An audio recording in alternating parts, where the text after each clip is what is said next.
Okay. With all of that said, let's go ahead and transition here to our Best Picture movie series. We are finishing the 1940s with All the King's Men. Brendan, I can't recall. It's been a few weeks since we've talked about this series.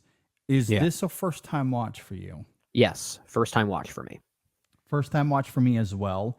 Okay. And I wasn't exactly sure what I was expecting with this film. I didn't really know anything about it. I went in pretty blind. I didn't even really read a synopsis for it. So I Hmm. was a little taken aback by this film. I somewhat teased earlier about the potential that this film could have had. And I am very eager to talk about that and why it ultimately ended at number 9 on my ranking for the On 1940s. both So, of our rankings, we both had it yes, at number 9. exactly. So let's go ahead. Let's get into this. All the King's Men, first time watches for both Brendan and I. It is directed by Robert Rossen and it stars Broderick Crawford, John Ireland, Mercedes McCambridge, Joanne Drew, John Derrick, and a bunch of others that come and go throughout the film. If you're not familiar with All the King's Men, it is about the rise and fall of a corrupt politician who makes his friends richer and retains power by dint of a populist appeal. That's a really weird synopsis, if I'm being perfectly honest. Okay. It feels like a synopsis written in the 1940s, and I guess I have to appreciate that. Oh, it's a Uh, product of its time. it is a product of its time. All right, let's go ahead and jump into this. Brennan, what do you think about All the King's Men? Well, a few things we'll lay out here as well. So obviously this was a Best Picture winner. The film came out in 1949, so that means it won Best Picture at the 1950 Academy Awards, where also won Best Leading Actor for Broderick Crawford Mm-hmm. and Best Actress in a Supporting Role for Mercedes McCambridge, who I believe was this her first movie. I think this may have been her debut. Okay. So, Yeah. so that's pretty exciting. But the film was also nominated for actor in a supporting role for John Ireland and best director, best writing, and best film editing. It's one of those rare Best Picture winners that did not win director or writing, but still won Best Picture. Mm. It's not something you see that often, at least as of late. So it makes it kind of a unique winner in that regard. And if I transition from that and I look at the some of the trivia here around the film. There's one piece of trivia that I think best sums up why we don't have this film as high as a lot of the other ones. Okay. So Al Clark did the original cut of this movie, but apparently had trouble putting all of the footage together that Robert Rossen had shot. Mm-hmm. So I believe a few other editors were brought on board to essentially fix the project. Harry Cohn, I believe, was one of those other individuals. Um, the movie apparently was locked in at around 250 minutes long, and they just Mm. had a hard time bringing this thing down. Cohn was apparently prepared to release it in this version. Rawson threw a panic, and again, I'm reading this off of the IMDb trivia, so I'm quoting some of these things. Yeah. Rawson then came up with a solution saying, select what you consider to be the center of each scene, put the film in a sync machine, and wind down 100 feet before and 100 feet after and chop it off, regardless of what's going on. Cut through dialogue, music, anything. Then when you're finished, we'll run the picture and see what we've got. And apparently that's what led to the 109-minute version that we got, which Rawson thought was more compelling to watch. And it's precisely why I don't like this movie, because this is a 2-hour montage. This movie is just a 2-hour montage. It feels like a 2-hour Yeah. trailer for something that was grander and more descriptive and more emotionally compelling. And again, I haven't read the book that this is based on from Robert Penn Warren. I hear it is a well-regarded novel, but I can only imagine that's why the film was originally as long as it was. And I think the final product, through that editing disaster, is why the film squanders that potential, as I'm sure you're going to talk about. Because I think there are some compelling and timely ideas here on uh, uh, political hate, right? Just a politician's not even rise and fall, a politician's fall more than anything else. This is a very cynical, very scathing movie. There are no heroes in this movie. It's all villains. Even when we're introduced to our central running politician of Willie Stark, played by Robert Crawford, he's built up as this man of honor and courage, as someone that can speak for the people. But even then, you get this sense that this is a man that's going to abuse that position, that's really using it for his gain. It's not subtle about that at all. So it's very timely in that regard. We certainly see this notion in modern politics these days, and kudos to a film from 1949 exposing that way early as it did. Mm-hmm. I just wish the movie felt like a movie. That's my biggest problem with it. It's just it's an extended montage, and I really struggled to connect with the movie side of it as opposed to just the topical side of it. Yeah, I mean, this film quintessentially is why execution matters. Yeah. Because I deeply admire that the Academy went for this film. It is very bleak. It is extremely cynical. You're right, Brendan. There are no likable characters in this film. Morality is completely absent. Yeah. This is a film that has no faith in democracy or that anyone can escape its vile, corruptive roots. And holy Lord, is that a viscerally urgent feeling in today's political climate? The nucleus of this film, as deeply cynical as it is, demonstrates assiduously how defective the system is. It is crazy how the more things change, the more things stay the same. We joked about it leading into this segment, but this is a movie that could come out tomorrow and it would appropriately fit where we are today politically. Sure. It is a film that is incredibly timeless, and I think wants to get to the fundamental reasons why this is a film that works in the 1940s and why it is something that we palpably feel in 2024. The problem, however, as Brennan wonderfully articulated, the editing is a nightmare. This film is all over the place. It quickly and it was nominated for Best Editing. I can't believe that. Unbelievable. It quickly moves from one scene to the next because there is so much plotting and story to tell, which as a result, all of these characters feel more like caricatures than fully realized people. And that's vitally important here because without character nuance, all that leaves is the dubious behavior they exemplify. And at a certain point, that cynicism is just overwhelming. There's nothing to support it or give it meaning. But I guess you could argue that is the point, to suggest that these people aren't people, that there isn't nuance to any of this. There is no hope. There's nothing we can do to combat corruption, and that nothing will ever change. And if that is the film's intent, again, I applaud the Academy for embracing something so dark. But I think as a movie, there's more depth to be found if these characters and their motivations are more fleshed out. It's a thin, superficial experience overall, even if its thematic core is incredibly foreboding. I also think, though, especially based off that context you provided, and honestly, I was not aware of that until you brought it up there. I don't think that was the film's intent. At least it doesn't seem so based off of that information I don't think that so either. You talked about there. If they're simply cutting it randomly to get it down to 190 or whatever ended up being from 250, I don't think the point was let's be as cynical as we possibly can because there's no hope. And that's if anything, that might just be an accidental byproduct of it. But to your point, I have heard that defense for this movie, that this is maybe not deliberately, but the final product is really just this exercise in political cynicism, which I do think is an interesting idea.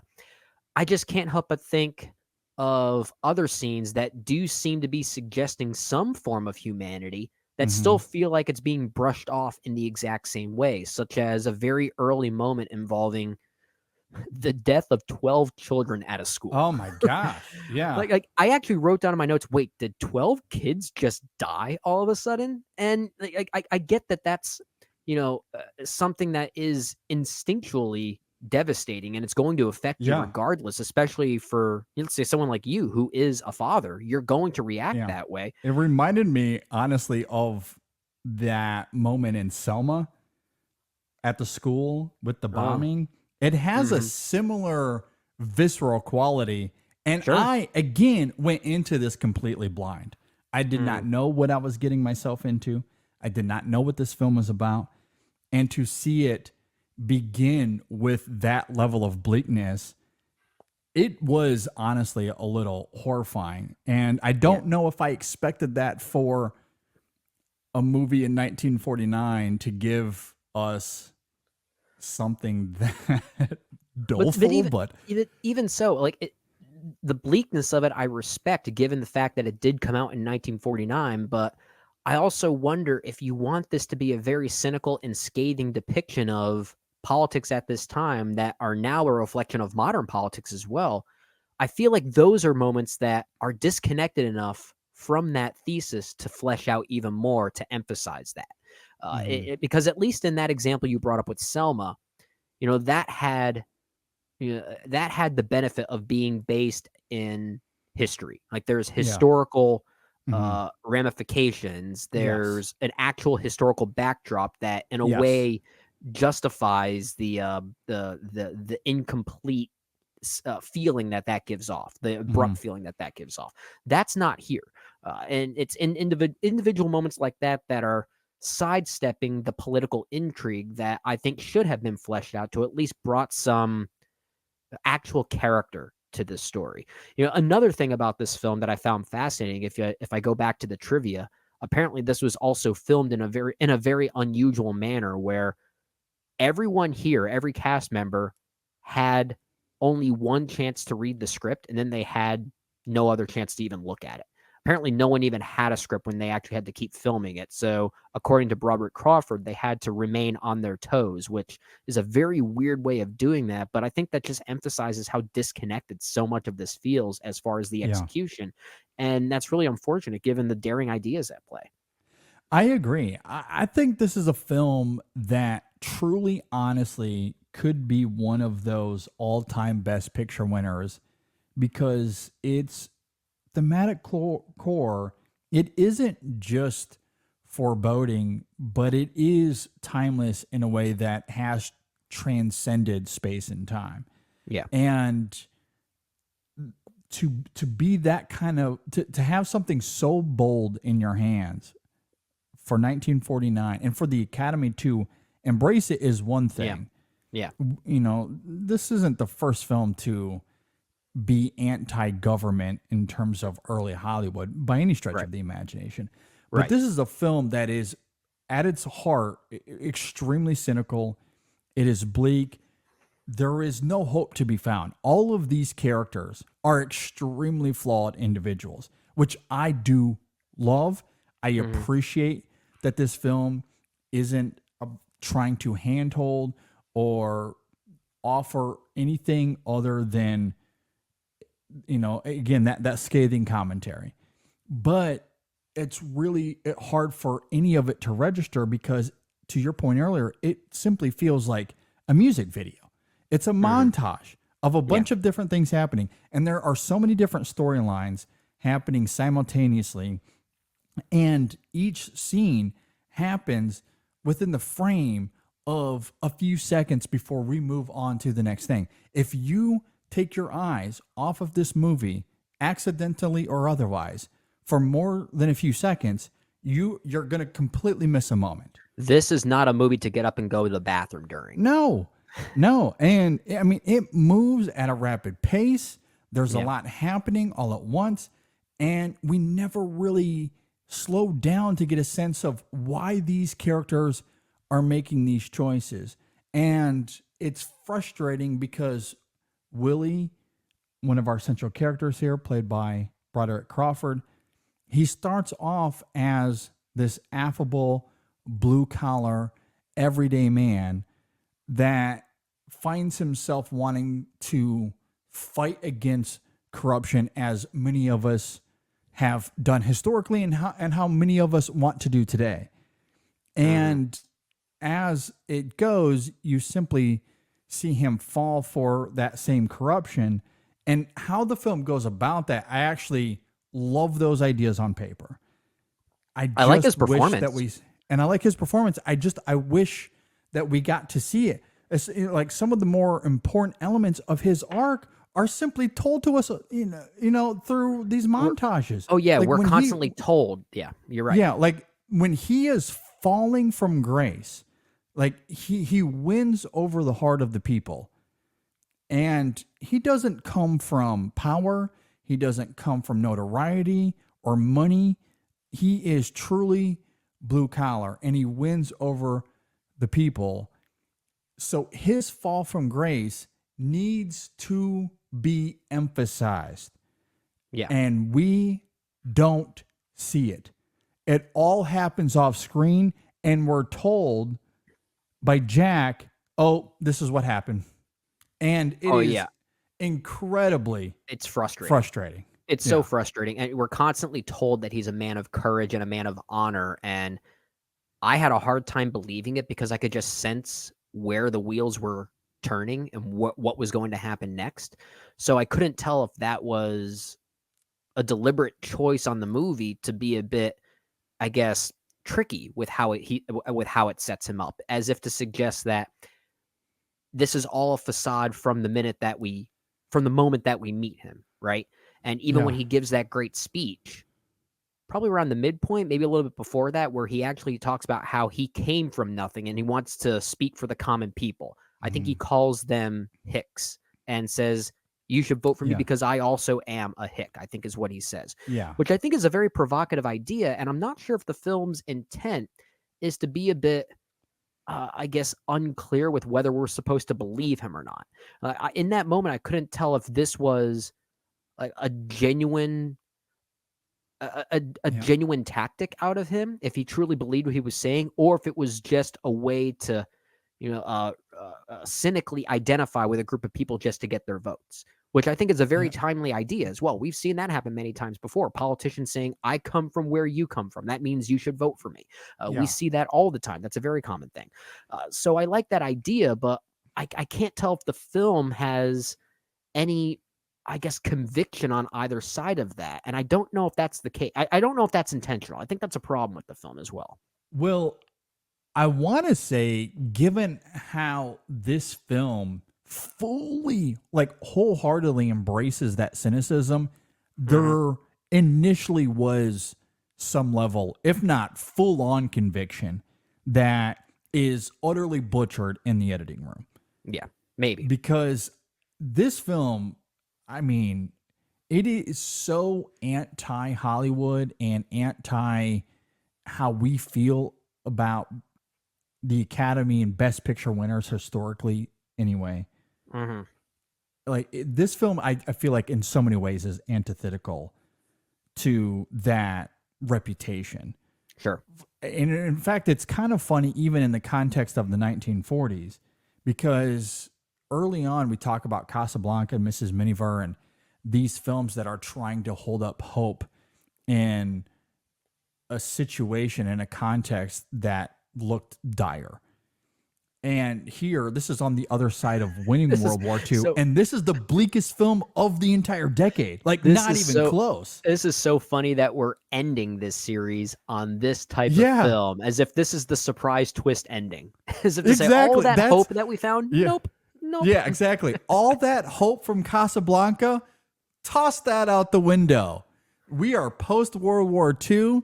We don't need to unify at all. In fact, forget unity. Our politicians are just utterly corrupt. There is no hope to be found whatsoever. Wow. It is vile. It is corrupt. There is nothing we can do to combat it or change it. So simply get your whiskey and drink with us as we go down this rabbit hole of utter disgusting debauchery and watching good-hearted people turn into villains right before your eyes. That's what this film is. The And that is 1940s, man. That yeah, and for the Academy to embrace that, to be like, yeah, bravo, this is the best picture of the year. the That's 1940s wild to me. the 1940s must have been the most flip-flopping generation of our time. Like that's People just like, maybe they just couldn't crazy. either so much happened in the 1940s that just kept changing people's perspectives over and over again, and we just weren't there to see it, or these people just couldn't make up their minds. I feel like it's one of the two. And given our disconnection from the 1940s, we obviously weren't alive then. It feels a lot more like the latter than more than anything else, as if like these are just people that couldn't make up their minds. Yeah, it's crazy to me. So there's a level of me that is so appreciative that the Academy would go for a movie like that.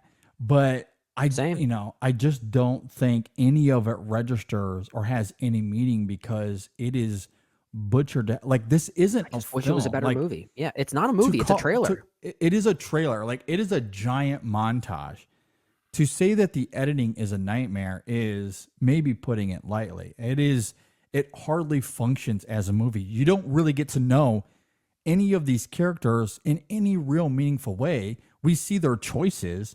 We see their awful behavior, the cheating and the backstabbery and just the constant contradictions. And like all of that, I guess maybe conjures a little bit of compelling traits within the characters. It makes it a thriller more than anything else. Yeah, but at the same time, all it is superficial traits. Like I still feel like we don't really get to know why they're making these choices. Jack comes the closest because we spend the most time with him, but even then I still don't find him to be this fully realized character in the end. Well, this is why I might push back a little bit on that defense that we've heard before, that this is meant to be more of a cynical depiction of politics and government as opposed to it being a movie with actual characters and actual people. The reason why I push back on that a little bit is really due to the Jack Burton character played by John Ireland. Because by the end, the film does seem to suggest that there is maybe a bit of a redemptive arc with him. And I do think it is trying to pull us in as an audience that we're supposed to be emotionally stimulated by a certain choice he makes at the end. Yeah. And I don't think it works. And this is not really a knock on his performance. I think once again, John Ireland, much like Robert Crawford, I think he's compelling in his role. I don't think the performance is the problem. I just wonder if we saw the full performance to justify that arc because the editing masks too much of it to really make it work. Well, it doesn't work because there's missing gaps in his narrative, again, because of the editing. Initially, I think there's enough for us to grasp onto his lostness in this world. He is a writer, but we find out that he went to school to be a lawyer or to be something else. I can't remember. I can't recall off the cuff. But he ends up being a writer, and there's some conversation that he has with Anne early on as far as their relationship and him trying to woo her. And some of the reservation of that relationship comes from Jack and a lack of identity. Yeah. And it comes to a crossroads where the paper that he's working for, after doing some great work covering Willie, the paper takes a political stance against Willie and he quits. And there's a conviction to Jack in that moment that, again, I appreciate. Everything up to that moment, I think, makes sense for the character, and Ireland's performance is very good. But you do get a sense that he genuinely believes in Willie at that moment. Yeah, absolutely.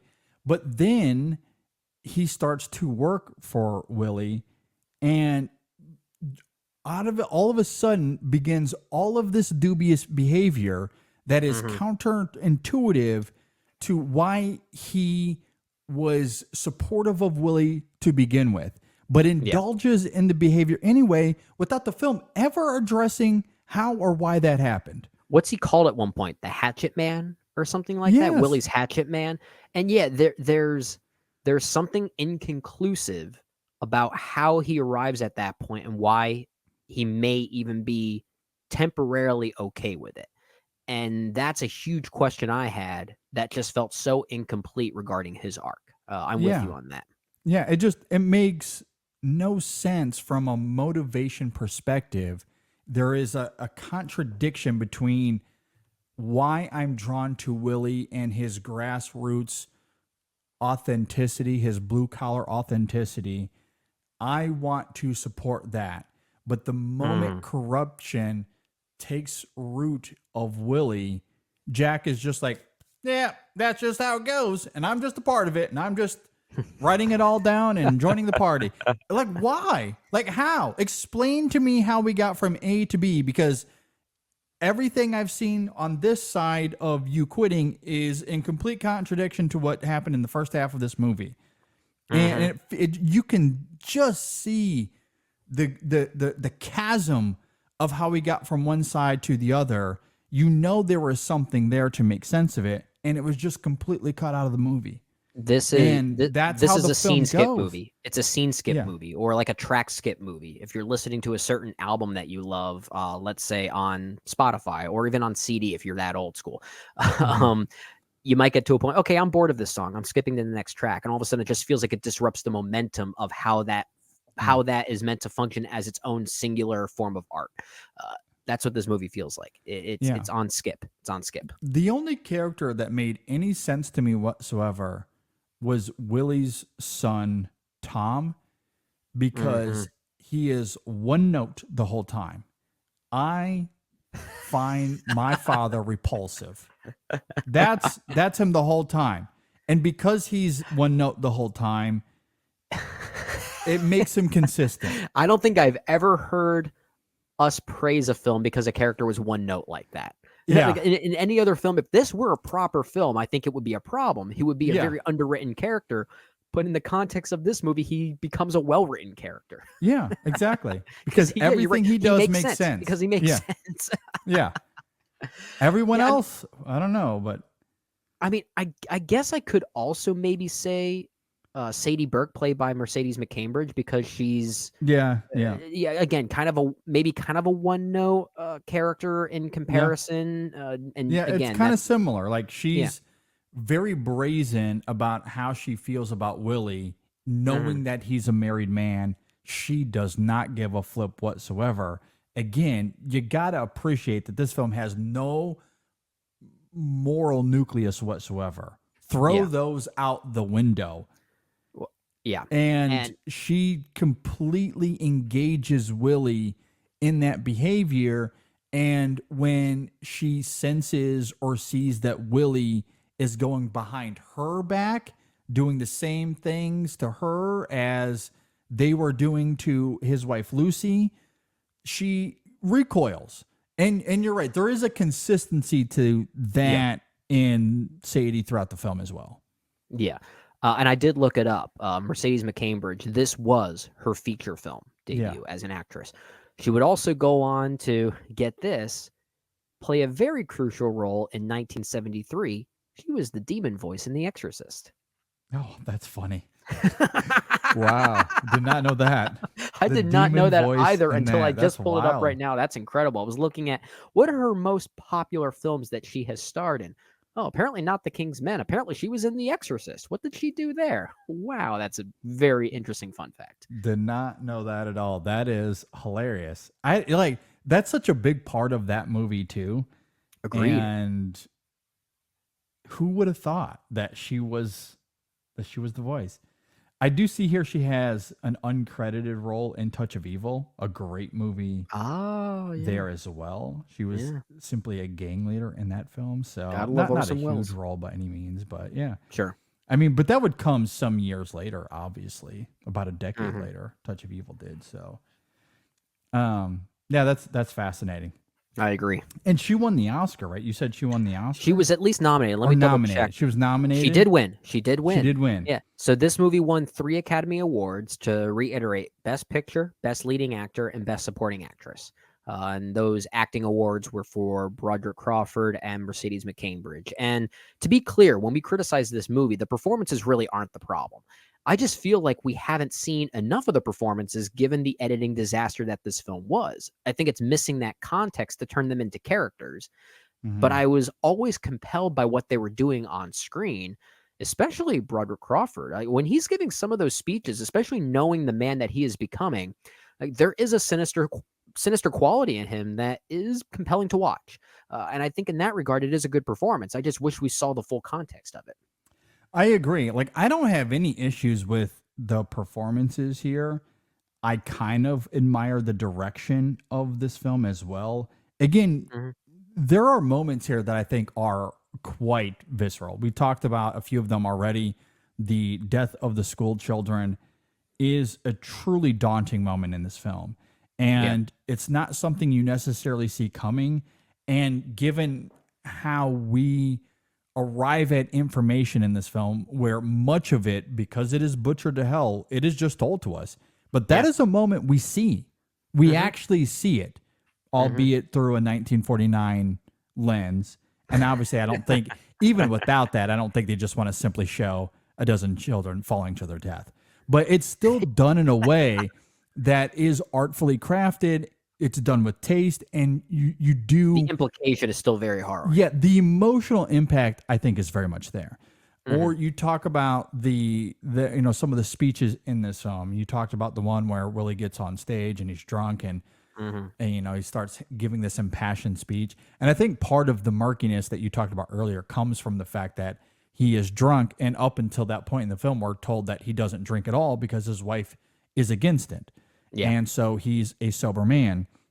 But here comes a moment where he does indulge and gets on stage and then starts giving this rousing speech that the people respond to.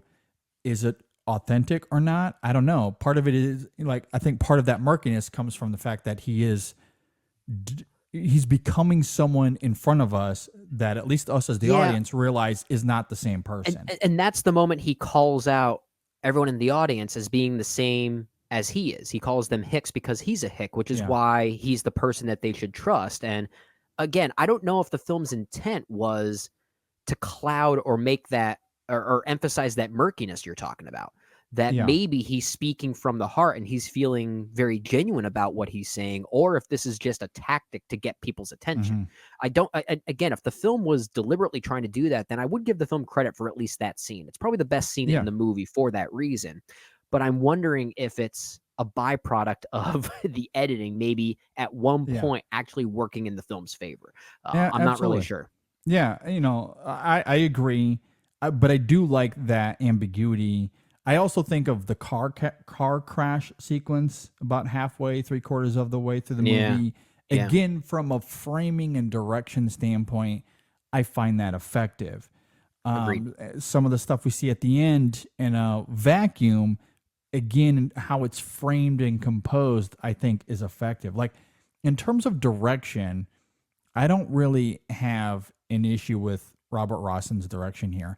And the screenplay, because he wrote Hmm. the screenplay as well, I kind of want to give it the benefit of the doubt that the 250-minute version of this probably was well written, because you can Yeah. see the writing and how great it could have been, but because it's Hmm. butchered to hell, we'll never know. We'll never Well, know. we'll never know. And we know that Robert Rossen is a fine filmmaker. His most well regarded film is The Hustler from Hmm. 1961, the Paul Newman film. Yeah, And that's yeah, a great film. So like, we know he's capable. So I think, if anything, this really just comes down to the editing trying to chop this thing down into something that it wasn't meant to be. yeah. I think that's all this is. I want to, again, going back to squandered potential.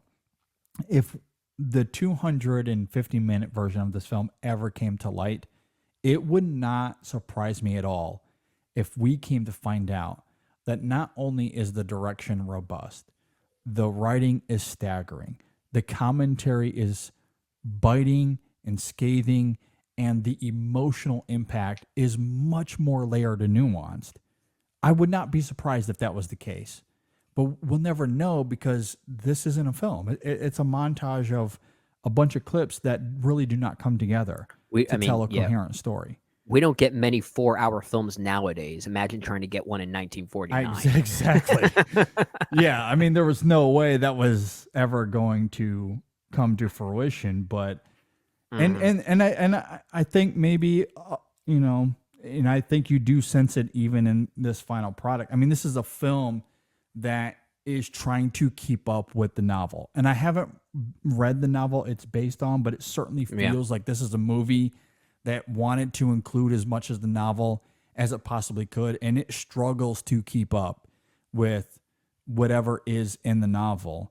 And Yeah. And it was a again, very popular novel. it So was at that very time, popular. it won the Pulitzer. It was released in 1946. So it was only 2 or 3 years old as production on this movie was beginning. So there was perhaps this dedication to be as reliable and faithful to the novel as possible, which is where that 250-minute version apparently stemmed from, because that Yeah, is where it is trying to be as direct as possible. and to point to previous conversations we've had here on the show, if I'm to criticize Rossen on anything, it's the art of adaptation or the lack thereof in this case, because you know that the studio is not going to accept a 4-hour cut of this. You Right. have to adapt this material to a length that is going to be appropriate. And if you shoot a film that is 4 hours, and now you've come to a crossroads where you have to cut half or more of that out, you have to look at yourself in the mirror at that point. Yeah. Like the art of adaptation is certainly It's a thing. It's a real thing. it is an art form for sure. It is not an easy task, and given the popularity of the novel that you're talking about, I'm sure it was cumbersome Yeah. to adapt that material and try to get it down to movie length, which he clearly did not achieve if the first cut was 250 minutes. Yeah. But that's probably where this film, that's where he lost it. Well, maybe there's a secret miniseries out there for us to uncover. I know that this film was adapted once again in the 2000s. I think it was 2006. It was Steve Zalian who adapted this and also directed it. And that film starred, of all people, it was Sean Penn, Jude Law, Kate Winslet, Anthony Hopkins, Mark Ruffalo, James Gandolfini, Jack Earl Haley, who else? Patricia Clarkson. Stacked cast for a movie that only has a 37% on Metacritic. Yeah, I mean, But again, maybe the art of adaptation failed Steven Zalian as well. yeah, clearly. And I haven't read the novel, so I don't know. I don't know how difficult it would be generally to adapt that material. I have no idea. And look, I'm speaking about it perhaps through a 2024 lens. It clearly worked for people at the time. It won Best Picture in 1949, which is why we're talking about it here today. So, Right. it might have worked for people then. I would argue though that it's not a great movie. It is butchered to hell. But my God, does it have things that I do love and admire on paper. Those things that I love and admire, and I'm with you on that. That's why I ultimately still rank it above Gentleman's Agreement. I think the scathing nature of this movie is just too. It's too hard not to admire this. I have to respect it. That said, I think as far as how these movies function as movies, Gentleman's Agreement is a smoother experience. It's more squander potential as well, but I think in a way it might be less squander potential than this one. I just like the fact that this one is such squander potential also emphasizes how good some of those other things are that could have just been better. And I think that's ultimately why I'd still put this slightly above Gentleman's Agreement. Yeah, I agree. I love what this film is aiming for. It recognizes that there is something wrong fundamentally with the system. And good or bad, it doesn't matter who you put in there. Right. The corruptive roots of politics is too toxic. It will grab everybody. And it saw that and wanted to comment on it. Mm-hmm. And you look at every decade in American politics since this film came out, and it has been true countless dozens, hundreds of times since this film has come out. You see it all the time still, Yeah. even in 2024. It was very predictive in that regard, and Very. credit, give credit where credit is due. And so yeah, like there is a timeliness to it that I do love. Like I truly love the cynicism of this film. I just wish that it was, an actual A film. movie, an actual movie would be nice. It would be nice. Yeah, blows my mind that this film was nominated, let alone winning for editing at the Oscars. That's insane. Truly That's insane. astounding. And unfortunately, I don't have enough knowledge on the other films it was competing with for Best Picture, because I haven't seen Battleground, I haven't seen The Heiress, I haven't seen 12 O'Clock High, or A Letter to Three Wives. So I don't know how this film would fare up against those others. I was hoping to at least see The Heiress, because I wanted to see yet another film from William Wyler, considering how well regarded his films were in the 1940s. He had 2 Best Picture winners that decade. So I was curious to see another one, but I didn't get a chance to watch that for the first time in preparation for this. The man was cooking in the 1940s for sure. Yeah. The only other film here I've seen is 12 O'Clock High, which I do really like. Okay. I do like that film. I would take it over all the King's Men. But I haven't seen the other 3, so it's hard for me to say if it is more deserving of the other 4. Speaking of 12 O'Clock High, I don't know. I'd have to see the others. Would it surprise me if The Heiress is the best of these 5? No, because Wyler was on something in the 1940s. Wyler was a filmmaker. We'll simply say that. He was. Yeah. Very good at his job. He directed movies. Yeah. Olivia de Havilland, Montgomery Clift. I mean, yeah. That's a cast. I would not be surprised if that was the best film of the 5. I think I remember that. Who knows? I think I recall at least a lot of the people that I follow on Letterboxd giving The Heiress some really high marks. So again, I wouldn't be surprised if that's the case for both of us. Okay, so with that said, if you agree or disagree with anything we had to say here, you can leave a comment below. If you're watching on YouTube, if you're listening on Apple Podcasts or Spotify, reach out to us on social media, Facebook, Twitter, Instagram. You can email us insessionfilm@gmail.com. Hit us up on Letterboxd, however you want to reach out to us. But that'll do it for the 1940s. We will get to another decade at some point. We'll make an announcement once Brendan and I come to that conclusion. I don't know what we'll get to next or when, but we have at the very least concluded one of these decades, which plenty more, has been fun. Plenty more to get to. But this was a lot of fun. I do look forward to getting back to it at some point.